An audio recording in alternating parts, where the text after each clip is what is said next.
PM Israel Benyamin Netanyahu terancam lengser berkat kecerdikan politisi Partai Islam.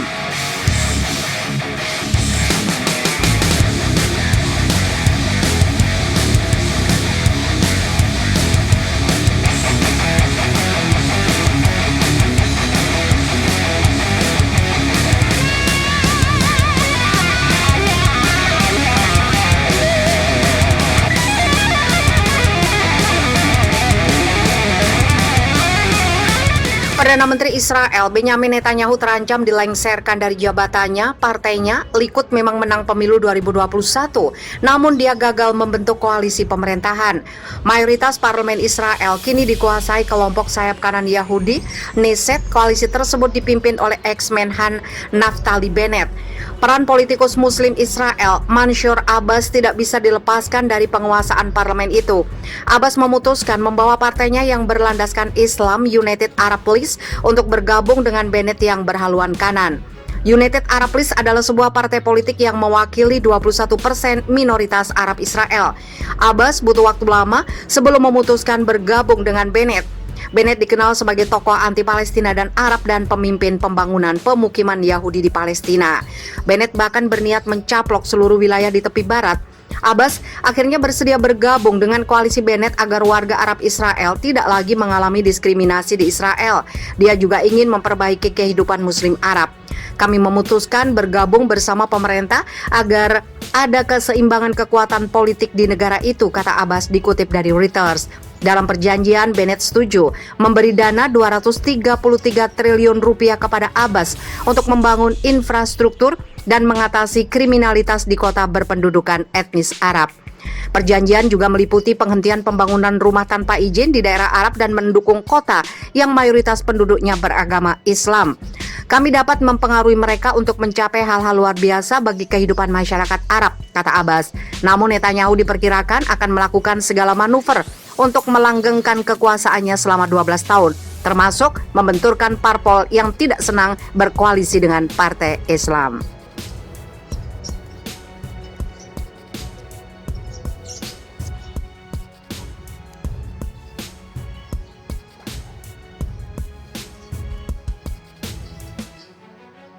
Nasib PM Israel Benyamin Netanyahu, perang lawan Palestina belum usai, dirinya kini hendak dikudeta.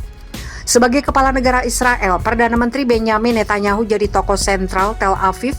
Kebijakan Benyamin Netanyahu seringkali bertentangan dengan Palestina dan menimbulkan bentrokan bersenjata.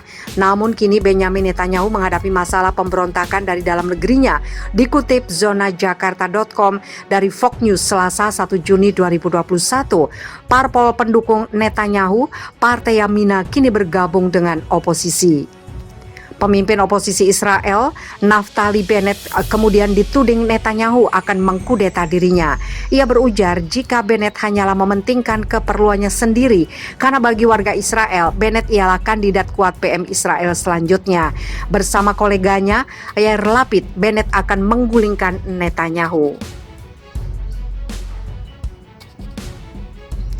Membentuk pemerintahan baru bersama Yair Lapid adalah tujuan kami menyelamatkan Israel dari jurang kehancuran, kata Bennett. Pernyataan Bennett itu lantas ditentang habis oleh Netanyahu. Ia membalas bahwa Bennett akan menghalalkan segala cara untuk mencapai kekuasaan.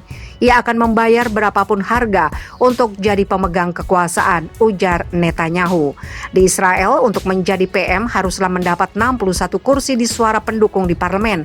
Namun syarat tersebut tidak pernah bisa dilengkapi oleh parpol-parpol di sana jikalau tidak membentuk koalisi.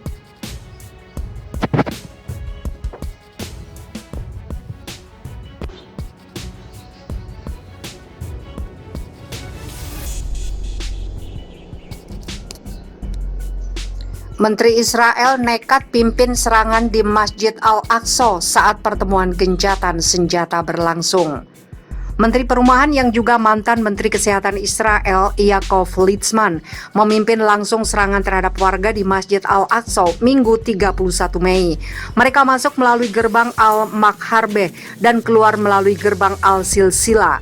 Dikutip dari Quds, puluhan warga Yahudi Israel bersama Litzman menyerbu masjid dan halaman yang dijadikan tempat perlindungan pemukim Palestina. Pasukan menutup gerbang Al-Makharbeh setelah mereka masuk dan menyerang. Serangan terjadi saat Kepala Intelijen Mesir Brigadir Jenderal Abbas Kamel sedang melakukan pertemuan maraton dengan para pejabat Israel dan Palestina. Pertemuan tersebut bertujuan menstabilkan gencatan senjata antara kedua belah pihak. Di saat yang sama, Menteri Luar Negeri Israel Gabi Ashkenazi juga melakukan kunjungan ke Kairo untuk bertemu dengan mitranya dari Mesir, Sameh Shoukry. Pertemuan itu juga bagian dari pembicaraan yang sedang berlangsung, yakni menstabilkan gencatan senjata. Sayangnya, otoritas pendudukan Israel tetap melanjutkan kekerasan, termasuk mengizinkan pemukim ekstremis Yahudi untuk menyerang Masjid Al-Aqsa, tempat tersuci ketiga bagi umat Islam di dunia.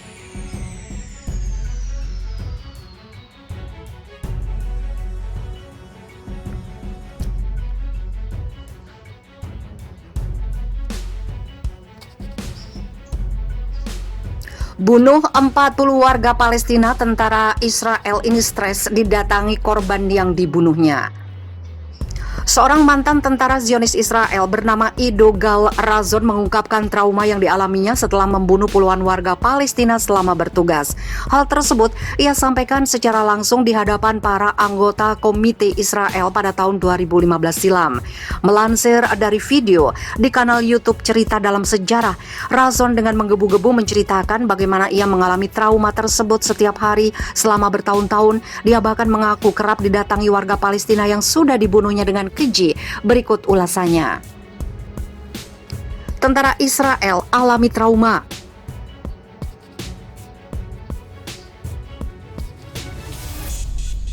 Di balik image-nya yang terkenal kejam dan brutal, siapa sangka jika beberapa tentara Israel rupanya juga mengalami masalah kesehatan mental. Ido Gal Razon merupakan salah satu mantan tentara Zionis Israel yang mengalami trauma setelah membunuh 40 warga Palestina. Melansir dari video yang dibagikan, Razon mengaku telah membunuh 40 warga Palestina pada operasi di jalur Gaza pada tahun 2007 silam. Sejak saat itulah kondisi mentalnya menjadi terganggu. Saya membunuh lebih dari 40 orang hanya untuk kalian. Saya benar-benar membunuh mereka, kata Razon dikutip dari YouTube Cerita Dalam Sejarah. Kerap didatangi para korban yang dibunuhnya.